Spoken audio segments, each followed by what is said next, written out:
Es Jesús Moreno de quinto año sección B y junto a mis compañeras les daremos a conocer mayor información acerca de lo que son los circuitos eléctricos.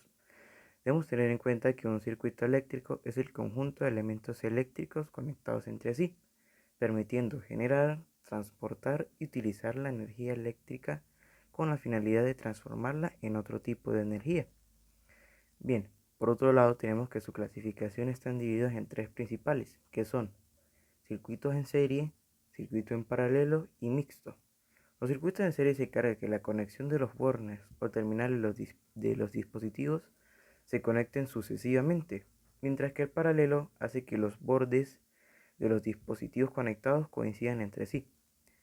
Y por último tenemos el mixto, que es aquel que tiene circuitos paralelos y en serie. Bien, una vez aclarado lo que es un circuito eléctrico y sus partes, ahora debemos saber cómo funciona cada circuito. En los circuitos en serie hace que los componentes que están conectados fluya a través de cada componente en orden, mientras que los circuitos en paralelo hace que cada receptor conectado a la fuente de alimentación lo está de forma independiente al resto. Y tenemos el mixto, que hace que el voltaje pueda variar en función de la tensión existente entre los nodos. A continuación, le dejo a mis compañeras.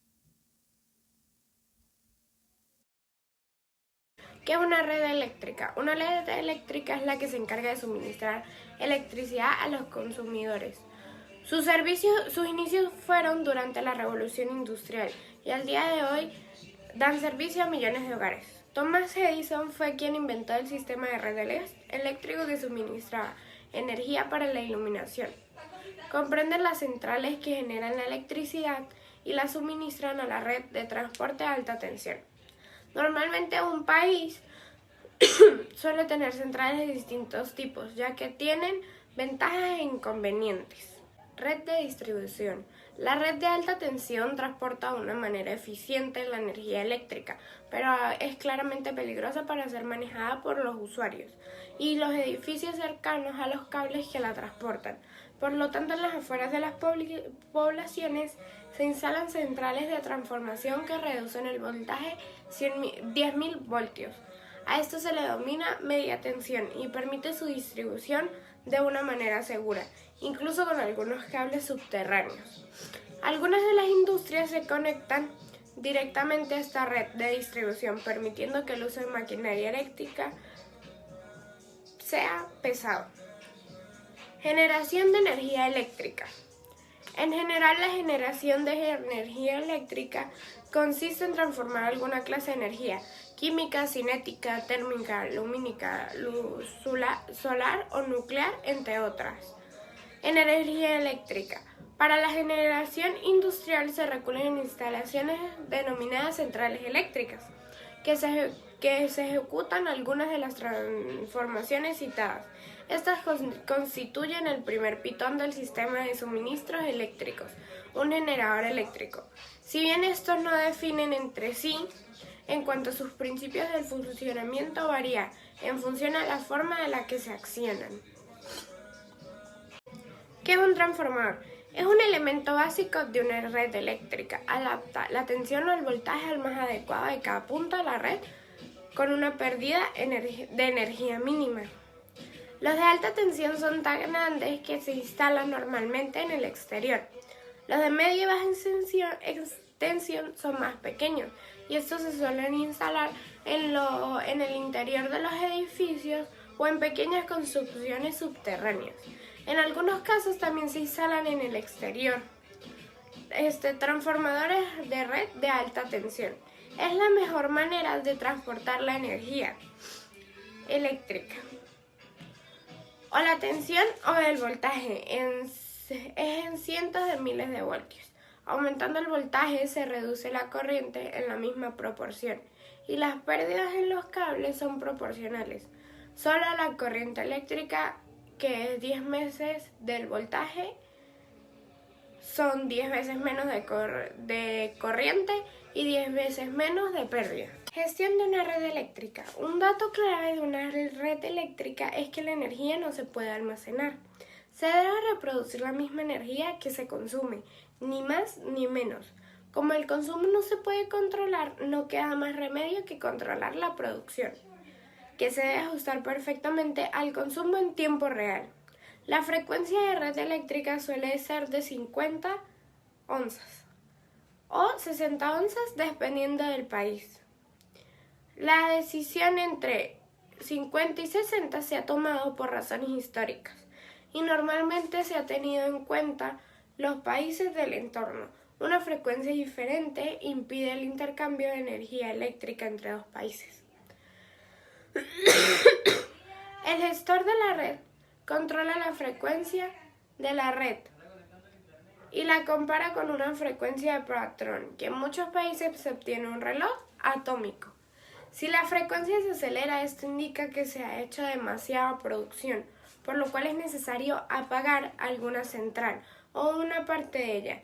Si la frecuencia reduce, esto indica que hay poca producción y es necesario encender alguna central o parte de ella. Normalmente, estos encendidos y apagados están clasificados ya que el patrón de consumo suele ser similar al del día anterior.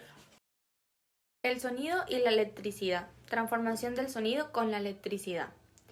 El principio del electromagnetismo funciona también de forma inversa.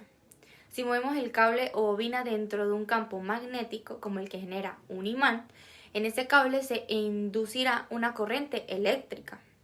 Esto es lo que sucede con los micrófonos. La voz produce vibraciones que viajan por el aire. Esas ondas sonoras son capaces de mover diferentes membranas naturales, como la del tímpano o como la del diafragma de un micrófono. Ese diafragma está conectado a un cable muy fino que a su vez se enrolla alrededor de un imán. Las vibraciones que produce los sonidos de una membrana desplazan la bobina dentro del campo magnético. Y estos movimientos generan en ella una corriente eléctrica por el principio del electromagnetismo. Este sistema es capaz de traducir o transformar la energía mecánica de las ondas sonoras en la electricidad. Innovaciones en dicha transformación. A la salida del micrófono tenemos un cable con dos conductores que transportan corrientes eléctricas de muy baja intensidad. Los sonidos convertidos en electricidad entran en la consola. En ella podemos subir el volumen que se consigue aumentando la amplitud de esas ondas eléctricas. O podemos ecualizarlas, efecto que se logra variando la frecuencia de las mismas ondas. La electricidad sale de la consola por otros dos cables que conectemos a un amplificador. Aunque en la consola modifiquemos el volumen, la onda sigue teniendo tensiones eléctricas muy pequeñas. Al amplificarlas, crece la corriente eléctrica de las ondas, consiguiendo una potencia de mayor sonido. Del amplificador, mejor dicho, salen unos cables con electricidad que llevamos a los altavoces. El altavoz o parlante no es más que una especie de cuerda vocal. Es una membrana conectada a una bobina que recibe corriente eléctrica, lo que hace vibrar a la membrana generando ondas que mueven las partículas que hay en el aire. Para culminar un poco sobre mi parte, les voy a hablar sobre la electroacústica. Y la electroacústica es aquella que se ocupa del estudio, análisis, diseño y aplicaciones de dispositivos que involucran la conversión de energía eléctrica en acústica y viceversa, así como de sus componentes asociados. Entre los primeros se encuentran los traductores, tales como micrófonos, acelerómetros, altavoces, excitadores de compresión, auriculares, acústicos y vibradores.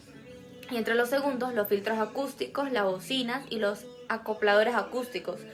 Para el análisis de estos componentes se introducirán técnicas de modelado por medio de circuitos mecánicos y acústicos que podrán resolverse con las técnicas habituales de la teoría de redes eléctricas.